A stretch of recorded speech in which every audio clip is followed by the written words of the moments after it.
देश की एक कंपनी जो कभी सिर्फ कुछ किराना स्टोर्स तक सीमित थी, आज भारत के हर गली मोहल्ले में अपनी मौजूदगी दर्ज करा चुकी है। जो ई कॉमर्स से लेकर लग्जरी ब्रांड्स तक हर बाजार में कब्जा जमा कर बैठी है। लेकिन ये काम एक रात में नहीं हुआ। ये कहानी है एक बेहद कैलकुलेटेड, तेज और बेधड़क रिटेल क्रांति की। ये कहानी है रिलायंस रिटेल की। भारत की गलियों से लेकर मेट्रो सिटीज के चमचमाते मॉल्स तक हर जगह एक नाम छाया हुआ है, रिलायंस रिटेल। ये सिर्फ एक रिटेल कंपनी नहीं, बल्कि भारत की खरीदारी की आदतों को बदल देने वाली एक क्रांति है। 15 साल पहले जो कंपनी सिर्फ एक छोटे से सपने की तरह शुरू हुई थी, आज वो दुनिया की सबसे बड़ी रिटेल कंपनियों में गिनी जाती है। किराने से लेकर फैशन, इलेक्ट्रॉनिक्स से लेकर फार्मा, हर सेक्टर में रिलायंस रिटेल ने अपने कदम जमाए हैं। लेकिन ये सब कुछ यूं ही नहीं हुआ। इसके पीछे है एक सोच, एक विजन और एक ऐसा बिजनेस मॉडल जिसने विदेशी दिग्गजों तक को हिला दिया। तो आइए आज बिस्तक सक्सेस स्टोरी में जानते हैं कि कैसे बनी रिलायंस रिटेल भारत की सबसे बड़ी रिटेल बादशाह। नमस्कार, आप देख रहे हैं बिस्तक, मैं हूं आपके साथ अर्णिमा द्विवेदी। आज रिलायंस रिटेल देश की सबसे बड़ी रिटेल कंपनी है। 18,000 से ज्यादा स्टोर्स, 7 लाख से ज्यादा रोजगार, 12 करोड़ से ज्यादा कस्टमर्स और वित्त वर्ष 2024 में 3 लाख करोड़ से ज्यादा रुपयों का रेवेन्यू। आज हम 2025 में खड़े हैं, लेकिन समय में थोड़ा पीछे चलिए। साल 2006 में जब देश की रिटेल इंडस्ट्री अभी संगठित रूप भी नहीं ले पाई थी, ऑर्गेनाइज्ड भी नहीं हो पाई थी, तब एक कंपनी ने चुपचाप कदम रखा। मकसद था हर भारतीय तक बेहतर, सस्ती और भरोसेमंद शॉपिंग एक्सपीरियंस को पहुंचाना। खेतों से सीधा स्टोर तक सामान लाकर बिचौलियों को हटाना, छोटे दुकानदारों के साथ साझेदारी करना और हर गली मोहल्ले में पहुंच बनाना, यही थी उसकी शुरुआती रणनीति। धीरे धीरे कंपनी ने Reliance smart, Reliance trends, Reliance digital, Reliance footprint जैसे कई फॉर्मेट्स लॉन्च किए और रिटेल के हर सेगमेंट में उतर गई। शुरुआत हुई थी सिर्फ किराना स्टोर से, लेकिन जल्द ही फैशन, इलेक्ट्रॉनिक्स और फार्मेसी तक विस्तार हो गया। इस सफर की सबसे दिलचस्प बात यह है कि उस वक्त किसी को अंदाजा नहीं था कि यह शुरुआत एक रिटेल क्रांति की नींव रख रही थी। लेकिन इस क्रांति में असली बदलाव आया जब जियो लॉन्च हुआ। देश में इंटरनेट सस्ता हुआ और रिलायंस ने इसी डिजिटल रिवॉल्यूशन को रिटेल से जोड़ दिया। जियो मार्ट की लॉन्चिंग ने छोटे दुकानदारों को डिजिटल प्लेटफॉर्म से जोड़ा और एक O2O यानी ऑनलाइन टू ऑफलाइन मॉडल तैयार किया, जिससे कंपनी टियर 2 और 3 शहरों और गांवों तक पहुंच गई। साल 2012 तक रिलायंस फ्रेश, स्मार्ट और सुपर फॉर्मेट शहरों में ग्राहक तक ताजा सामान पहुंचाते थे, लेकिन डिजिटल या युवा केंद्रित सिनेरियो में ये पीछे था। कंपनी का विस्तार धीमा और लिमिटेड था, लेकिन अब यह तस्वीर बदल चुकी है और इस बदलती तस्वीर में भी एक दिलचस्प कहानी छुपी हुई है। वो कहानी भी आपको इसी वीडियो में बताएंगे, क्योंकि रिलायंस रिटेल की ग्रोथ जर्नी का वो हिस्सा है। कहानी ऐसी जहां रिलायंस रिटेल ने बदलते समय के साथ चलते हुए देश की दिग्गज सुपरमार्केट चेन तक को पछाड़ दिया। कभी भारत के रिटेल सेक्टर का बादशाह माना जाने वाला बिग बाजार आज इतिहास बन चुका है और इसकी सबसे बड़ी वजह बनी रिलायंस रिटेल। जब देश में ऑर्गेनाइज्ड रिटेल की शुरुआत हुई तो बिग बाजार फ्यूचर ग्रुप का सबसे बड़ा और पॉपुलर ब्रांड था। सस्ते दाम, भारी डिस्काउंट और मॉल कल्चर की शुरुआत का चेहरा बना ये ब्रांड हर मिडिल क्लास फैमिली की पहली पसंद हुआ करता था। हर मिडिल क्लास फैमिली में सबके मुंह पर नाम आता था बिग बाजार का। लेकिन वक्त के साथ साथ बिजनेस मॉडल पुराना हो गया और उसी वक्त रिलायंस रिटेल ने गेम चेंज कर दिया। रिलायंस ने न सिर्फ अपने स्मार्ट बाजार और स्मार्ट पॉइंट स्टोर्स के जरिए बिग बाजार के कस्टमर बेस को टारगेट किया, बल्कि डिजिटल इंडिया के ट्रेंड को भी तेजी से अपना लिया। जियो मार्ट की मदद से लोकल किराना स्टोर्स को जोड़ा गया और ऑनलाइन टू ऑफलाइन यानी O2O मॉडल से तेजी से आगे निकलना जारी रहा। वहीं फ्यूचर ग्रुप भारी कर्ज और मैनेजमेंट क्राइसिस में फंसा रहा। जब फ्यूचर ग्रुप डूब रहा था, तब रिलायंस ने एक रणनीतिक चाल चली। उसने देश भर में बिग बाजार के सैकड़ों स्टोर्स की लीज अपने नाम कर ली। देखते ही देखते बिग बाजार के बोर्ड उतरने लगे और स्मार्ट बाजार के बोर्ड लग गए। इससे न सिर्फ रिलायंस ने लोकेशन कब्जाई बल्कि रेडीमेड कस्टमर ट्रैफिक भी अपने पाले में ले लिया। रिलायंस रिटेल की कहानी सिर्फ एक कारोबारी सफलता नहीं है बल्कि ये अगली पीढ़ी के नेतृत्व और उनकी दूरदृष्टि की मिसाल भी है। और जब हम इस नई सोच की बात करते हैं तो इस रिलायंस रिटेल से नाम जुड़ जाता है ईशा अंबानी का, मुकेश अंबानी की बेटी ईशा अंबानी, जिनके विजन और डिजिटल सोच ने रिलायंस रिटेल को नई ऊंचाइयों तक पहुंचाया है। जब येल यूनिवर्सिटी से साइकोलॉजी और साउथ एशियन स्टडीज में ग्रेजुएशन करने के बाद ईशा अंबानी ने रिलायंस इंडस्ट्रीज में बतौर डायरेक्टर अपनी भूमिका शुरू की। लेकिन उनका असली योगदान शुरू हुआ 2016 में, जब उन्होंने रिलायंस रिटेल और जियो को जोड़ने की रणनीति पर काम किया। वो एक ऐसा वक्त था जब भारत में ई कॉमर्स तेजी से बढ़ रहा था और अमेज़न, फ्लिपकार्ट जैसे दिग्गज मार्केट में मजबूत पकड़ बना चुके थे।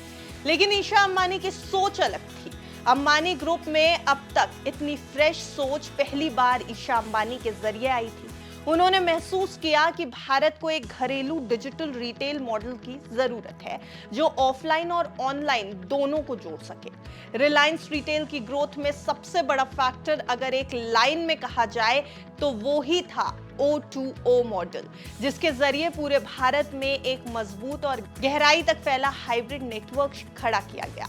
रिलायंस ने जियो और रिटेल को जोड़कर ऐसा इकोसिस्टम तैयार किया जिसमें ग्राहक ऑनलाइन ऑर्डर करता है लेकिन प्रोडक्ट उसी के लोकल स्टोर से डिलीवर होता है। इससे लॉजिस्टिक्स का खर्च घट गया, डिलीवरी तेज हुई और छोटे दुकानदार भी सिस्टम का हिस्सा बन गए। ये मॉडल फ्लिपकार्ट और अमेज़न की तुलना में कहीं ज्यादा लो कॉस्ट और स्केलेबल रहा। ईशा अंबानी ने रिलायंस रिटेल के फैशन ब्रांड आजियो की शुरुआत भी की, जो आज भारत के सबसे तेजी से बढ़ते ई कॉमर्स प्लेटफॉर्म्स में शामिल है। उन्होंने भारतीय कंज्यूमर्स के ट्रेंड, डेटा और बिहेवियर को समझकर एक ऐसा मॉडल तैयार किया जो न सिर्फ सस्ता था बल्कि भारतीय स्वाद और जरूरतों के मुताबिक भी था। आजियो की लॉन्चिंग ईशा की अगुवाई में हुई और आज ये कंपनी रिलायंस रिटेल के कुल ऑनलाइन रेवेन्यू का एक बड़ा हिस्सा कवर करती है। कोविड के दौरान जब देश भर में लॉकडाउन लगा तब ईशा अंबानी और आकाश अंबानी की अगुवाई में जियो मार्ट को तेजी से स्केल किया गया। यानी कोविड एक बूस्टर बनकर आया जियो मार्ट के लिए। यह भारत का पहला ऐसा डिजिटल प्लेटफॉर्म बन गया जिसने किराने की दुकानों को यानी किराना स्टोर्स को सीधे ग्राहकों से जोड़ने का काम किया। अब जियो मार्ट की खास बात भी इसका O2O मॉडल था, जिसके ऊपर ईशा अंबानी का फोकस हमेशा रहता है। इस ऑनलाइन टू ऑफलाइन मॉडल ने छोटे दुकानदारों को रिलायंस की डिजिटल ताकत का हिस्सा बना दिया। रिलायंस रिटेल में वैश्विक निवेशकों ने बड़ा भरोसा भी दिखाया है पिछले कुछ समय में, जैसे कि KKR, silver lake, general Atlantic और QIA जैसी कंपनियों ने इस यूनिट में 47,000 करोड़ रुपए से ज्यादा का निवेश किया है। रिलायंस रिटेल ने अंतरराष्ट्रीय ब्रांड्स जैसे कि marks and Spencer, Hamleys, Armani exchange, GAP, Sephora आदि को भारत में लाने में भी बड़ा रोल निभाया है। यानी अगर आप ओवरव्यू देखेंगे तो मुकेश अंबानी की लॉन्ग टर्म विजन और ईशा अंबानी की टेक सेवी सोच ने ऐसा रिटेल मॉडल बनाया जो भारत के अगले 50 करोड़ कस्टमर्स तक पहुंचने का प्लान करता है, न कि सिर्फ मेट्रो शहरों तक सीमित रहता है। रिलायंस रिटेल आज भारत की नंबर 1 रिटेल कंपनी है और सिर्फ रिटेल सेक्टर में ही नहीं, पूरे भारत की टॉप कंपनियों में भी इसकी गिनती होती है। Revenue, profit, store network, customer footfall, हर पैमाने पर रिलायंस रिटेल भारत की सबसे बड़ी रिटेल कंपनी है। इसके मुकाबले में अगर देखा जाए तो डी-मार्ट, फ्यूचर ग्रुप जो अब लगभग खत्म हो चुका है और टाटा ट्रेंड जैसे खिलाड़ी भी इस समय काफी पीछे नजर आते हैं। रिलायंस रिटेल की कहानी सिर्फ स्टोर्स खोलने की नहीं है बल्कि आंकड़ों की भी जबरदस्त उड़ान है और इसके लिए हम आपके सामने पूरी रिपोर्ट रख देते हैं आंकड़ों की भी। जब साल 2006 में रिलायंस रिटेल की शुरुआत हुई तब किसी ने नहीं सोचा था कि ये कंपनी भारत की सबसे बड़ी रिटेल चेन बन जाएगी। साल 2012 तक इसका सालाना रेवेन्यू करीब 10,800 करोड़ रुपए के आसपास का था, लेकिन असली रफ्तार इसके बाद शुरू हुई। साल 2017 में यह आंकड़ा पहुंचा 33,765 करोड़ रुपए तक। 2019-20 में रेवेन्यू बढ़कर 1,62,000 करोड़ रुपए हो गया, यानी सिर्फ 2 साल में 5 गुना से ज्यादा की ग्रोथ हो गई। फिर आई डिजिटल रिटेल की सुनामी और रिलायंस रिटेल ने जियोमार्ट, आजियो और चीरा जैसे प्लेटफॉर्म लॉन्च किए। 2023-24 में कंपनी ने 3 लाख करोड़ रुपए से ज्यादा का रेवेन्यू दर्ज किया और हर तिमाही में प्रॉफिटेबिलिटी को बनाए रखा। आज ये कंपनी हर सेक्टर में है, ग्रोसरी, फैशन, इलेक्ट्रॉनिक्स, फार्मेसी और ब्यूटी। इसकी हर दिन की ग्राहकों की संख्या 2 करोड़ से ज्यादा हो चुकी है, यानी 2 करोड़ लोग डेली इसको विजिट कर रहे हैं। इन आंकड़ों से यह साफ हो चुका है कि ये सिर्फ एक बिजनेस नहीं, एक रिटेल सुपर पावर बन चुका है। डेलॉयट और global powers of retailing report 2023 के मुताबिक रिलायंस रिटेल दुनिया की टॉप 100 रिटेल चेन्स में शामिल हो चुका है। पूरी दुनिया की टॉप 100 रिटेल चेन्स में शामिल होना रिलायंस रिटेल के लिए एक मेजर माइलस्टोन है। फ्यूचर प्रोजेक्शंस के मुताबिक ये कंपनी आने वाले सालों में वॉलमार्ट और अमेज़न जैसी कंपनियों को भारत में कड़ी टक्कर भी देने वाली है। अब रिलायंस रिटेल का आईपीओ भी आने वाला है। जी हाँ, रिलायंस रिटेल का आईपीओ फिलहाल प्लानिंग स्टेज में है, लेकिन इसकी तारीख अभी तक तय नहीं हुई है। कंपनी ने हाल ही में अपने एफएमसीजी बिजनेस को एक नए यूनिट में ट्रांसफर किया है और कई रिटेल ब्रांड्स को मर्ज भी कर रही है, जिससे आईपीओ से पहले ऑपरेशंस को मजबूत किया जा सके।